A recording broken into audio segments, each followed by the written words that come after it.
toss it better than me. Would you relax? Come on, man, I'm sick of this! Ugh. That's my microphone! Oh, no. Please, no!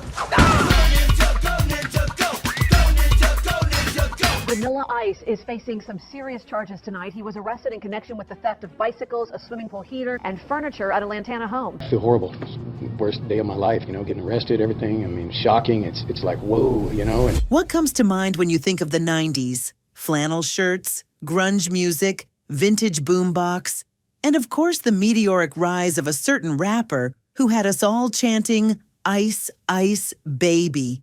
The song is more than a song, and I think it became an anthem. But behind the catchy hooks and those gravity-defying high-top fades, have you ever wondered what was really going on behind the scenes for Vanilla Ice?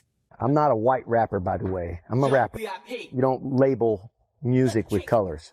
Was he ever a hip-hop sensation, or just the ultimate industry plant gone wrong? And what about that scandalous relationship with Madonna? Are you mad at me? Yes. You want to kiss and make up? Yes. All right, don't worry. Oh yes, we're getting into that too. So from several arrests to bizarre career pivots, and a downfall so steep, it's almost impressive. This is the juicy, untold story of Vanilla Ice. Robert Matthew Van Winkle, better known as Vanilla Ice, was born on October 31st, 1967. And let's just say, from the very beginning, drama was practically embedded in his DNA. For starters, he never even knew who his real father was. Okay. You were born on Halloween. Did you ever know your biological father? No. Yep, you heard that right. And before you ask, so then, who the heck is Van Winkle? Let me clear that up for you. That was actually the last name of the man his mother happened to be married to at the time. You were given the family name of the guy she was married to when you were born. Yeah. So she got Yup, not his biological dad. Just some guy in the picture when he was born. And speaking of Ice's mom, oh, she had a life. She's been married 7 times. 7. She goes, I got 7 honeymoons and dresses and weddings, and she loves it. She goes, it didn't work out. And let's add a little extra spice to that. Her 3 kids, all different dads. All my brothers and sisters have different dads. How many kids? 3. 3 kids, all different dads. Yeah. So, let's paint the picture here. Imagine growing up in a house where your mom is swapping husbands more often than she's swapping outfits. Safe to say, stable family life wasn't exactly in the cards for young Robert. I am from the streets, and if you can't see that I'm from the streets, then you're blind. But surprisingly, if you ask him, he'd tell you his childhood wasn't all that bad. According to Ice, he never really felt fatherless because one of his stepdads, Byron, actually stepped up and played the role. I've had, one of my stepdads was kind of my dad, Byron, and he was the guy who took me to the motocross races. And I mean, shout out to all the stepdads who actually try, because let's be real, not all of them do. Now, if you thought that was all the childhood chaos in Vanilla Ice's life, oh, buckle up, because we're just warming up. By 10th grade, our boy Ice was done with school. He hit the eject button and dropped out. But honestly, even before he quit, it was clear that school just wasn't his thing. While other kids were worried about homework, Ice was obsessed with motocross racing. I had to race. I raced motocross, so I would go to make my money racing dirt bikes. He was out there living life on 2 wheels while his classmates were stressing over algebra. And his mom? You'd think she'd be mad that her son was treating high school like an optional hobby. But nope, not this mom. Not one day ever. My mom went to the principal and said, my son does not do homework. Professional motocross racer. He will come to this school every day. So now let's talk about that name. How did Robert Van Winkle become Vanilla Ice? Well, get ready, because this backstory is a bit problematic. According to Ice himself, he was the only white kid in his friend group. And what do friends do? They tease you mercilessly, of course. They started calling him Vanilla, and he hated it. So the vanilla came first. I said, stop calling me that. Were you guys racist? You know, why are you calling me that? Because I'm white and... But then they took things up a notch when he learned a breakdancing move called the Ice. And just like that, they slapped the two together, and boom, Vanilla Ice was born. I kind of was like one of the first people in my crew that was doing that ice move, so they were like, Vanilla, do that ice move. Hey, Vanilla Ice. Now let's be real. This is basically the 90s version of when someone says, "You're pretty good at this," for a white guy. But hey, the name stuck, and the rest is history. All right, so remember how he dropped out of school? Well, instead of doing what most dropouts did back then, like flipping burgers or selling questionable substances, Vanilla Ice was laser focused on making it big. And I would go to the mall and I would spin on my head and I'd make 40 bucks a day. And his big break? It happened by accident. One night, he was at a South Dallas club called City Lights when his friend Squirrel dared him to get up on stage and show off his rapping and dancing skills. And Ice? Well, he killed it. And apparently, he impressed exactly the right person, because the club's manager, John Bush, immediately asked him if he wanted to perform there regularly. I turned it out, man, and when I got off stage, I went to the bar. These guys were passing me cards. And here's where the real magic happened. Eventually, the club's owner, Tommy Kwan, saw dollar signs and signed him to a contract. So now, Vanilla Ice had official backing. Fast forward to 1989. Ice releases his first single, Play That Funky Music, with Ice Ice Baby as the B-side. You know, the throwaway track on the other side of the record. His manager Tommy Kwan sent the single to radio stations, but honestly, no one really cared. The reaction was meh at best. But you know, life has a funny way of surprising us, right? Because while Play That Funky Music was struggling, Ice Ice Baby randomly got played by a disc jockey in Georgia, and that was all it took. You didn't even know this thing was going to take off the way it did. Oh, nobody could predict what happened. People went nuts for it.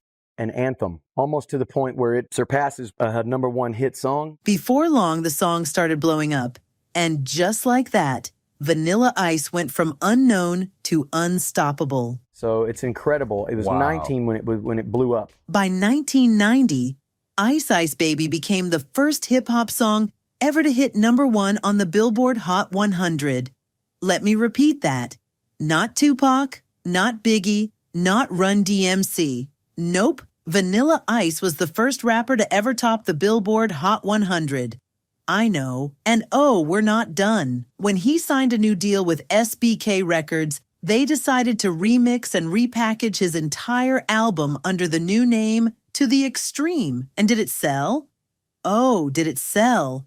The album became the fastest-selling hip-hop album of all time, sitting pretty at #1 for 16 weeks on the Billboard 200.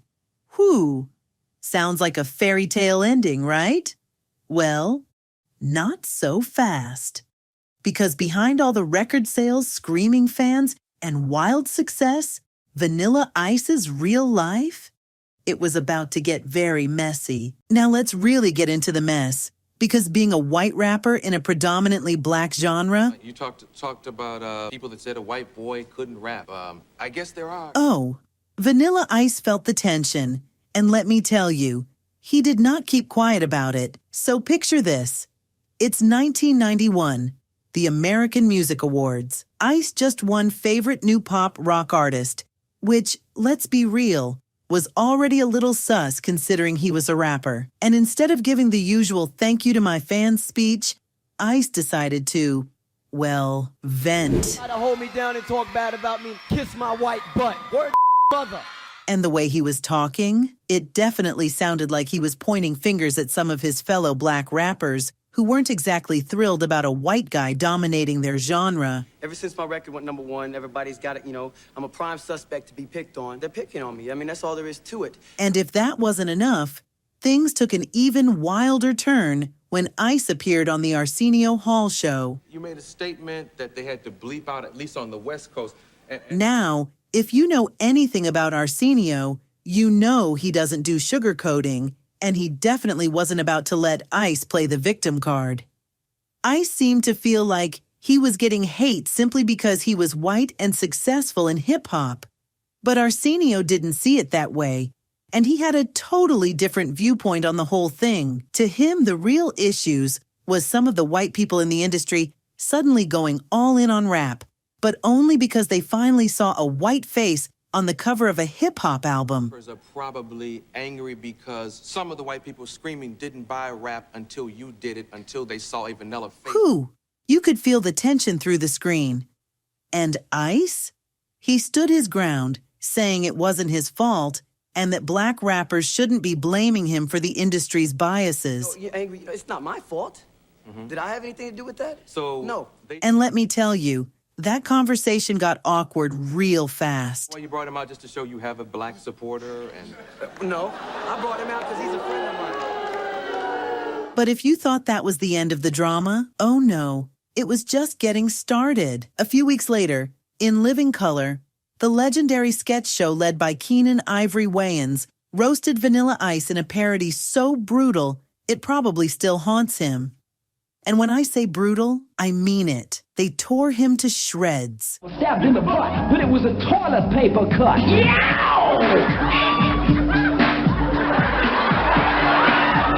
The entire hip-hop world was laughing.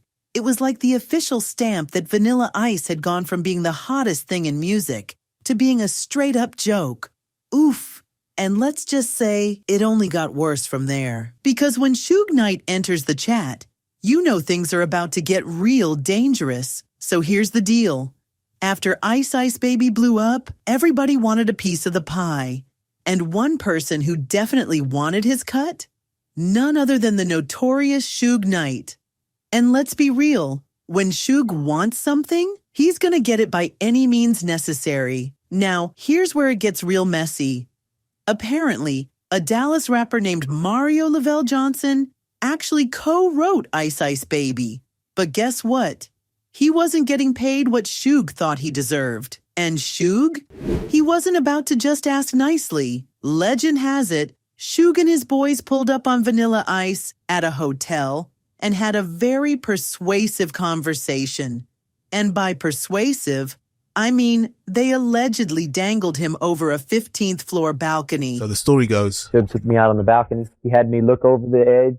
I needed to wear a diaper on that day. Yes, you heard that right. 15th floor. And although Vanilla Ice later claims they didn't actually hang him off the edge, I have to constantly just remind people, no, he never hung me over the balcony, and none of that ever happened, and this is phony baloney. But let's just say the threat was very, very clear. And what happens when Suge Knight makes a demand?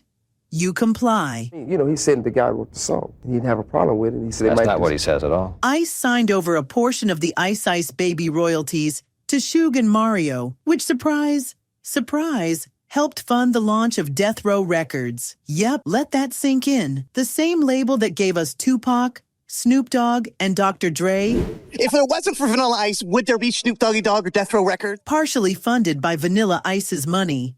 Now that's hip-hop history for you. But when it came to royalty drama, Vanilla Ice's troubles were far from over. They came at me with a lawsuit, obviously, for sample clearances. Sure. I didn't clear any samples. In 1991, the rock royalty, Queen and David Bowie, weren't about to let him skate by. Apparently, his smash hit Ice Baby had shamelessly sampled their iconic 1981 track Under Pressure without so much as a permission slip or a royalty check. Under Pressure was basically sampling. I sampled the Under Pressure song, David Bowie and Queen. We had to convince this guy that we were going to go places and do things to give us some studio time. And oh, did those legends have something to say about it? They were like, honey, that's not how we roll. After a whirlwind of legal threats and backstage whispers, the whole scandal was eventually hushed up with an out-of-court settlement. Buying the song, so I actually own a good portion of Under Pressure. All right, now let's get into Vanilla Ice's rap sheet, because woo, this man had his fair share of run-ins with the law. I ran the streets, man. I got arrested many, many times, probably more than you can find out on that computer. And I mean, while most of his arrests stem from moving with the wrong crew, trust me. Wrong people. You get wise when you get older and you go, that was dumb. I was young and dumb. You're going to want to hear this story of one of his wildest arrests. Oh, it's a scene straight out of a movie. So picture this. Vanilla Ice is outside a supermarket in Los Angeles, just minding his business, when a homeless guy rolls up on him, trying to sell him a chain. With the necklace, like, psh, psh. You want to buy a necklace? And I'm like, no, dude, it's cool. Go away, please. I'm okay. Now, I don't know if this guy was a little too pushy or if Ice was just feeling extra paranoid, but after a bit of, nah, man, I'm good, like a normal person, Ice decided to pull out a whole gun on him. Now, let's pause for a second because, first of all, this is L.A. It was a chain. Yeah, it was a necklace. They say you pulled out a gun on him. I did. This guy was scaring the shit out of me, man. He pulled up at Ralph's. A city where gun laws are no joke. You cannot just be walking around with a firearm unless you've got a permit. Stuff in California that don't exist in the states that we're from. Right. But hey, when you're a celebrity in the 90s and you think everyone is out to get you, clearly the rules don't apply. But here's where it gets hilarious.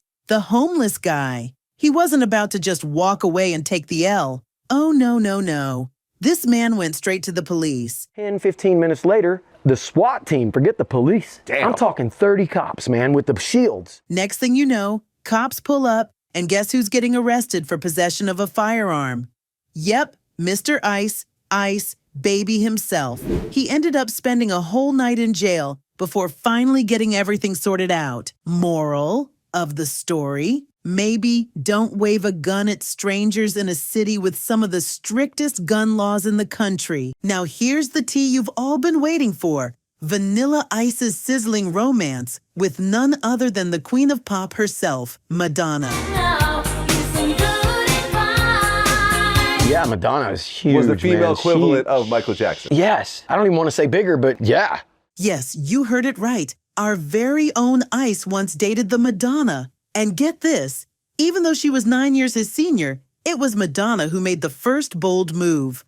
And guess what? She even proposed to him. Weird, right? And like, you who said no? proposes to a guy? I told her I'm way too young for you. But how did it all begin? In 1991, while performing at Madison Square Garden in New York, Madonna came into his dressing room. They introduced each other, and the rest from there, they say, is history. She came in and said hello. Okay. Hi, Madonna, hi. And then she watched the entire show. She was dancing the entire time. But here's the thing. This whirlwind romance didn't even last a year. So what went wrong with this high-profile power couple? Well, we all know the scandalous detail that brought it all crashing down. Madonna's infamous coffee table book. Fizzled out because of that sex book thing. Right, so you were in her sex book. Yeah. Imagine this. You're dating one of the biggest pop icons in the world, and out of nowhere, she drops a risque, not safe for work photo book featuring none other than you, without even asking. It was a book called Sex, and it had a whole bunch of interesting imagery. Interesting, all right. Right. Good lack of, for better words. It was dirty, brother. It's a dirty book. For Vanilla Ice, that was the ultimate betrayal. After just 8 months of dating, he was done. Done under the radar with me, never brought to my attention, and then when it came out, it was shocking and it ended our relationship. But who gives a shit, man? I'm happy. I got kids, beautiful wife. That's some puppy shit. Seriously, though, who in their right mind signs up for a relationship that feels more like a never-ending tabloid headline than a love affair? 'Cause let's be real, dating Madonna in the 90s was like dating controversy itself. So what did he think he was signing up for? A secret Bible study group? Now that Ice was a bona fide Hollywood star, he didn't just sit back and rest on his chart-topping laurels. Oh no, he dove headfirst into the wild world of movies. In 1991, Ice made his first appearance in the superhero film, Teenage Mutant Ninja Turtles. 2. The Secret of the Ooze. Lyrics, fill in the gaps, drop that bass and get the ninja rap, just feel it. We have this bond, and I'm connected forever. Kevin Eastman and all the Ninja Turtles and everything, it's a culture. But that was just the beginning. He also featured in the movie Cool as Ice. Well, which is it, Kathy? Kathy. Cat. In which he played the lead role. But let's be real, the film was an over-the-top, campy roller coaster that got absolutely torn apart, with critics referring to it as a box office bomb and a cinematic disaster. Yikes. On March 22nd, 1994, Vanilla Ice dropped his second album, Mind Blowin'. But honey, by then, his music mojo had pretty much fizzled out. Critics tore the album to shreds, and the reviews were so harsh they could melt even the iciest hearts. Now, when your music career is taking a nosedive, What's a savvy star to do? Diversify, of course. And that's exactly what our man did. What I did was find another passion, and it's homes and real estate. Vanilla Ice quickly pivoted to real estate, trading in the mic for mortgage deals. Anything you have an idea, so I started building home back in, this was actually still in the 90s, 11 years on Star Island. Trust me, thank goodness he did, because today he's built a bona fide empire. Not one to rest on his laurels, he even upped his game in 2010 by launching his own reality TV show, The Vanilla Ice Project.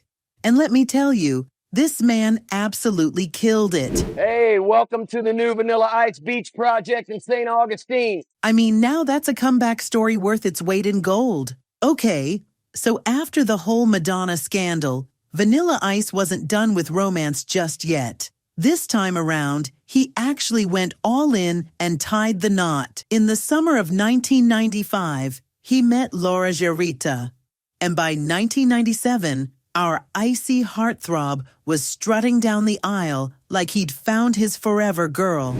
They even had two adorable kiddos, Dusty Rain in 1998 and Keely Breeze in 2000. Sounds like a happily ever after, right?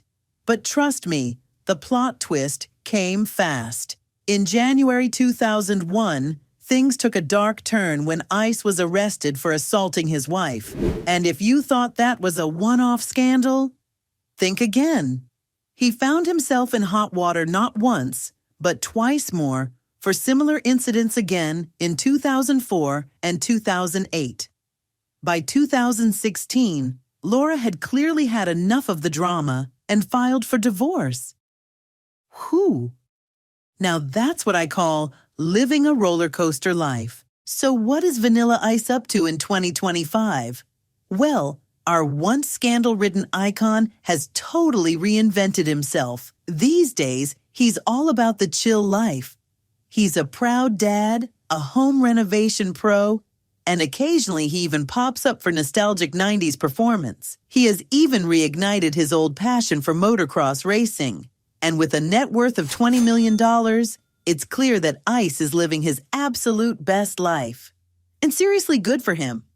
So whether you see him as a one-hit wonder, a bona fide legend, or just the ultimate master of landing in the right scandal at the right time, one thing's crystal clear. When that iconic beat drops, there's no escaping the magnetic pull of Ice Ice Baby.